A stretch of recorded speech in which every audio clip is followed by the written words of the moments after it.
বললে বলবেন যে আমরা পুরনো কথা তুলি। আমাকে যখন ইতিহাসের পাতা যখন কুষ্টিয়া নিয়ে উল্টানো যায়, হয় তখন মেইন স্ট্রিম মিডিয়ার তৈরি করা চকচকে বর্ষিয়ান রাজনীতিবিদ ইমেজের আড়ালে বেরিয়ে আসে এমন কিছু হাড় হিম করা সত্য যা শুনলে যে কোনো সাধারণ মানুষের চোখ কপালে উঠতে বাধ্য। আজ আমাদের দেশে তথাকথিত মূলধারার গণমাধ্যমগুলো যাকে নিয়ে শোকের মাতম তুলছে, সেই সদ্য প্রয়াত তোফায়েল আহমেদের রাজনৈতিক জীবনের পেছনে লুকিয়ে আছে স্বাধীন বাংলাদেশের আমলাতন্ত্রের মেরুদণ্ড ভেঙে দেওয়ার প্রথম নীল নকশা, কুখ্যাত রক্ষী বাহিনীর রক্তক্ষয়ী ইতিহাস এবং স্বাধীনতা বিরোধী এক সুগভীর ভূরাজনৈতিক চক্রান্তের গল্প। আজ আমরা উন্মোচন করব কিভাবে 1971 সালের পর এই একটিমাত্র মানুষের হাত ধরে বাংলাদেশের প্রশাসনিক কাঠামোতে আমলাতন্ত্রে মেধার বদলে দলীয়করণের বিষ বৃক্ষ রোপণ করা হয়েছিল এবং কিভাবে ভারতের গোয়েন্দা সংস্থা রয়ের প্রেসক্রিপশনে নিজের দেশেরই বীর মুক্তিযোদ্ধাদের ওপর লেলিয়ে দেওয়া হয়েছিল এক নির্মম খনি বাহিনীকে। এই রুদ্ধশ্বাস ও ঐতিহাসিক থ্রিলারের প্রতিটি অধ্যায় আপনাকে নতুন করে ইতিহাস মূল্যায়ন করতে বাধ্য করবে।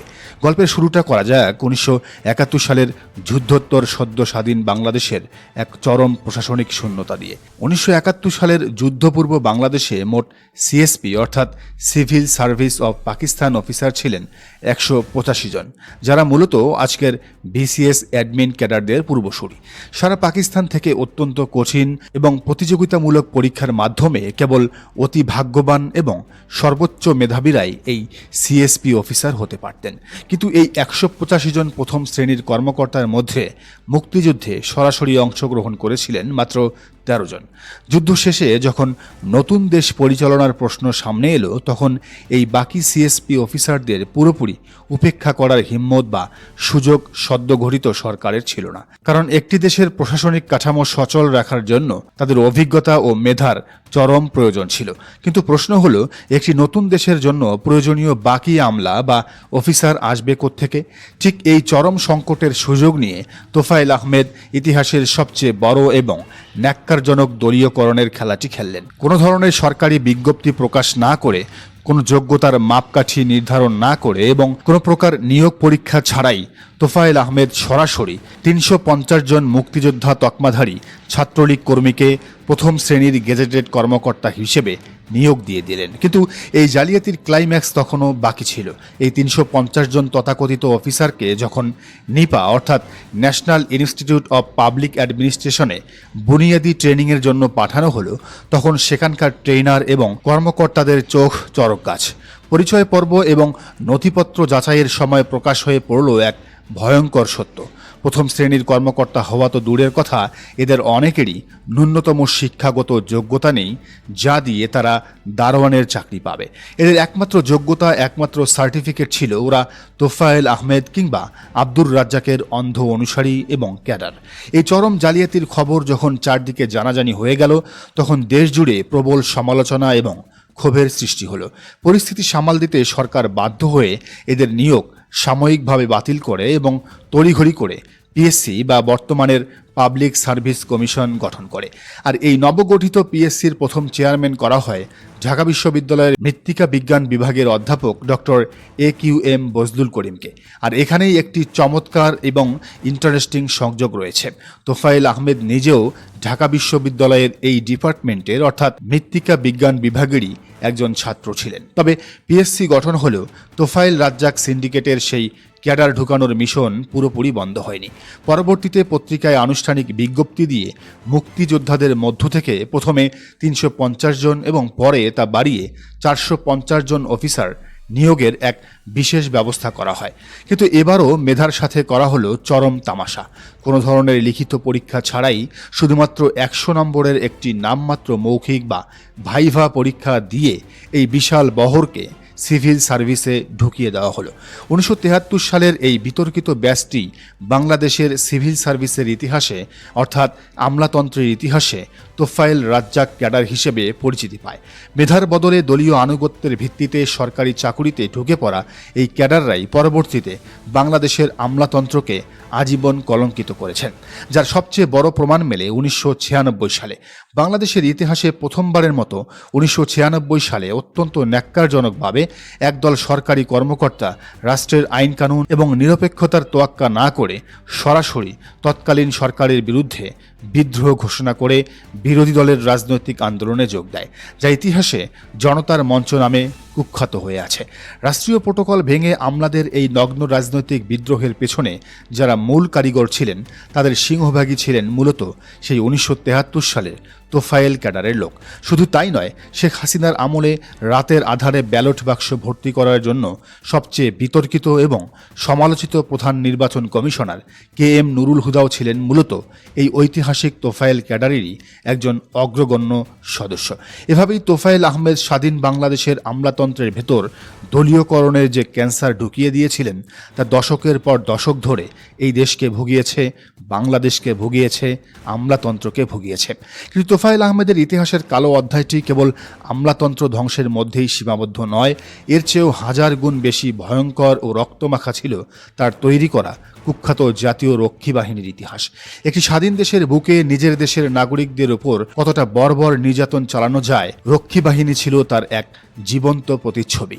মুক্তিযুদ্ধ মন্ত্রণালয়ের নিজস্ব গেজেট এবং পরিসংখ্যান অনুযায়ী 1971 সালের মহান মুক্তিযুদ্ধে পাকিস্তান সেনাবাহিনীর বিরুদ্ধে সম্মুখ সমরে শহীদ হওয়া মোট বীর মুক্তিযোদ্ধার সংখ্যা 6480 জন। কিন্তু শুনলে যে কোনো মানুষের বুক কেঁপে উঠবে যে দেশ স্বাধীন হওয়ার পর এই তোফায়েল আহমেদের নেতৃত্বাধীন রক্ষী বাহিনীর হাতে নিহত মানুষের সংখ্যা ছিল প্রায় 60,000। আর সবচেয়ে বড় ট্র্যাজেডি হলো এই রক্ষী বাহিনীর বুটের তলায় এবং বন্দুকের গুলিতে যারা নির্মমভাবে প্রাণ হারিয়েছিলেন তাদের অন্তত অর্ধেকই ছিলেন খোদ 71-এর রণাঙ্গলের বীর মুক্তিযোদ্ধা। মাওলানা আব্দুল হামিদ খান ভাসানী, বদরুদ্দিন ওমর থেকে শুরু করে বিশ্ববিখ্যাত সাংবাদিক অ্যান্থনি মাসকারেনহাস পর্যন্ত প্রত্যেকেই তাদের নিজ নিজ লেখনী এবং দালিলিক ইতিহাসে এই রক্ষী বাহিনীর নির্মমতা ও গণহত্যার বিষয়ে বিস্তর এবং লোমহর্ষক বিবরণ লিখে গেছেন। আর এই রক্তপিপাসু রক্ষী বাহিনীর প্রধান রাজনৈতিক চালিকা শক্তি এবং হর্তাকর্তা ছিলেন স্বয়ং তোফায়েল আহমেদ। সে সময় জাসদ বা বিরোধী রাজনৈতিক দল দমনের নামে কুখ্যাত রক্ষী বাহিনী বাংলাদেশের প্রত্যন্ত গ্রামগুলোতে যেভাবে হানা দিত তা মধ্যযুগীয় বর্বরতাকেও হার মানাত। পুরো পাড়া বা গ্রাম ঘেরাও করে তল্লাশির নামে জাসদ নেতাকর্মীদের খোঁজার বাহানায় নিরীহ গ্রামীণ নারীদের ওপর পাশবিক নির্যাতন এবং ধর্ষণের মতো জঘন্য অপরাধের অসংখ্য অভিযোগ রয়েছে এই রক্ষী বাহিনীর বিরুদ্ধে।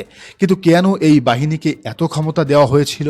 এর পেছনে লুকিয়ে আছে এক গভীর আন্তর্জাতিক এবং ভূরাজনৈতিক চক্রান্ত। ভারত কখনোই স্বাধীন বাংলাদেশের পেশাদার ও দেশপ্রেমিক সেনাবাহিনীকে মনে প্রাণে বিশ্বাস করতে পারেনি। তারা জানতো এই সেনাবাহিনীর ধমনীতে রয়েছে স্বাধীনতার বীরত্ব। তাই বাংলাদেশ সৃষ্টির সাথে সাথেই ভারতের গোয়েন্দা সংস্থা রয়ের প্রত্যক্ষ পরিকল্পনা এবং প্রেসক্রিপশনে তোফায়েল আহমেদের মাধ্যমে এই রক্ষী বাহিনী গঠন করা হয়, যা ছিল মূলত বাংলাদেশের অভ্যন্তরে ভারতের সম্পূর্ণ অনুগত একটি প্যারা মিলিটারি বা সমান্তরাল সশস্ত্র ফোর্স। এই বাহিনী সমস্ত সামরিক ট্রেনিং, রণকৌশল, ডক্ট্রিন এবং কমান্ড অ্যান্ড কন্ট্রোল সিস্টেম সরাসরি পরিচালিত হতো দিল্লির ইশারায়। তোফায়েল আহমেদ রক্ষী বাহিনীর প্রধান হিসেবে এই সমস্ত সার্বভৌমত্ব বিরোধী কর্মকাণ্ডে অন্যতম প্রধান দালালের ভূমিকা পালন করেছিলেন। কিন্তু ইতিহাসের সবচেয়ে বড় রসিকতা ও নির্মম সত্যটি উন্মোচিত হয় 1975 সালের 15 আগস্ট, যে রক্ষী বাহিনীকে দিনরাত তোফায়েল আহমেদ পরম মমতায় লালন পালন করেছিলেন এবং যার অন্যতম প্রধান কাজই ছিল শেখ মুজিবুর রহমানের ব্যক্তিগত ও রাজনৈতিক নিরাপত্তা নিশ্চিত করা।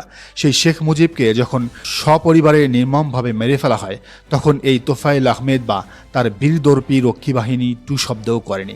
দেশের রাষ্ট্রপতি যখন এই ধানমন্ডির 32 নম্বরে রক্তের সাগরে ভাসছিলেন, এই রক্ষী বাহিনীর প্রধান তোফায়েল আহমেদ তখন নিজের চামড়া বাঁচাতে অত্যন্ত নিরাপদে এবং কাপুরুষের মতো পালিয়ে যান। যিনি নিজের আজীবনের রাজনৈতিক অভিভাবককে রক্ষা করতে পারলেন না, যিনি নিজের দেশের আমলাতন্ত্রকে দলীয়করণের মাধ্যমে পঙ্গু করে দিলেন এবং যিনি হাজার হাজার বীর মুক্তিযোদ্ধাকে রক্ষী বাহিনীর মাধ্যমে মেরে ফেললেন, আজ সেই তোফায়েল আহমেদকে দেশের মূলধারার মিডিয়াগুলো অত্যন্ত নির্লজ্জের মতো বর্ষিয়ান রাজনীতিবিদ বা গণতন্ত্রের মানসপত্র হিসেবে প্রচার করে দেশবাসীকে বিভ্রান্ত করার চেষ্টা চালাচ্ছে।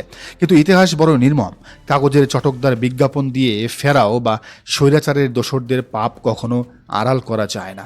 তোফায়েল আহমেদের এই অন্ধকার ও রক্তমাখা অতীত আজ নতুন বাংলাদেশের প্রতিটি সচেতন নাগরিকের সামনে এক চরম সত্য হিসেবে উন্মোচিত হয়েছে, যা গণমাধ্যমের মিথ্যা প্রপাগান্ডা দিয়ে কোনোদিনও মুছে ফেলা সম্ভব নয়। শহীদ আব্দুল মালেকের হত্যাকারী খুনি তোফায়েল আহমেদের পরকালে কি শাস্তি হবে তা আল্লাহই ভালো জানেন। দর্শক, বিষয়টিকে আপনি কিভাবে দেখছেন জানান মন্তব্যের ঘরে।